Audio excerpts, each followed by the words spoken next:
लक्षवेधीची उत्तरं पटलावर ठेवली जात नसल्यानं राहुल नार्वेकर संतप्त झाले। थेट मुख्य सचिवांवरच हक्कभंग आणू असा विधानसभा अध्यक्षांनी इशारा दिला। उद्या शेवटच्या दिवशी कामकाज संपण्यापूर्वी उत्तरं देण्याचे नार्वेकरांनी आदेश दिलेत। सुधीर मुनगंटीवारांनी अध्यक्षांच्या लक्षवेधीच्या मुद्द्याकडे लक्ष वेधलेलं होतं। जवळपास 401 लक्षवेधींची उत्तरच प्रशासनाकडून प्राप्त झालेली नाहीयेत। 129 लक्षवेधींची उत्तरं सभागृहामध्ये नाहीयेत। 359 स्वीकृत लक्षवेधींपैकी 292 ची उत्तरही प्रशासनाकडून सादर झालेली नाहीत। मुख्य सचिवांना 30 सप्टेंबरला पत्र पाठवूनही प्रशासन ढिम्म असल्याचं सांगितलं गेलं।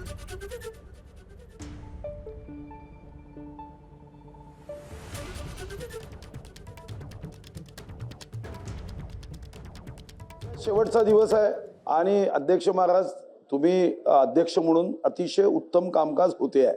फक्त एका गोष्टीची एक खंत आहे, तेवढ्याबद्दल तुम्ही न्याय द्यावा की लक्षवेधी आम्ही मांडतो। आतापर्यंत साधारणतः असा परिपाठ होता की लक्षवेधी मांडल्यावर काही लक्षवेधी सभागृहात येतात आणि काही लक्षवेधीची उत्तरं ही शेवटच्या दिवशी पटलावर ठेवली जायची, पण ही पद्धत काही अधिवेशनापासून दिसत नाही आहे। पण मी तुम्हाला धन्यवाद देईल की तुम्ही 30 सप्टेंबरला या विषयावर मुख्य सचिव महोदयांना पत्र पाठवलं आणि यामध्ये तुम्ही लिहिलंय की आतापर्यंत 129 लक्षवेधी सूचनेची निवेदनं अप्राप्त आहे।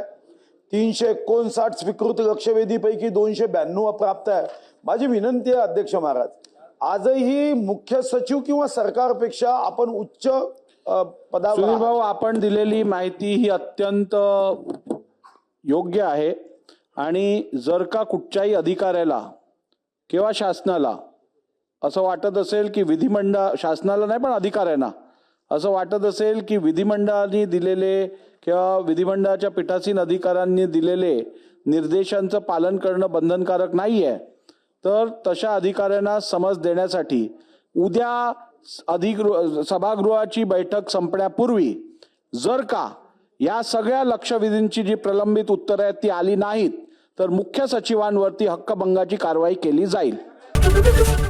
एबीपी माझा, उघडा डोळे बघा नीट।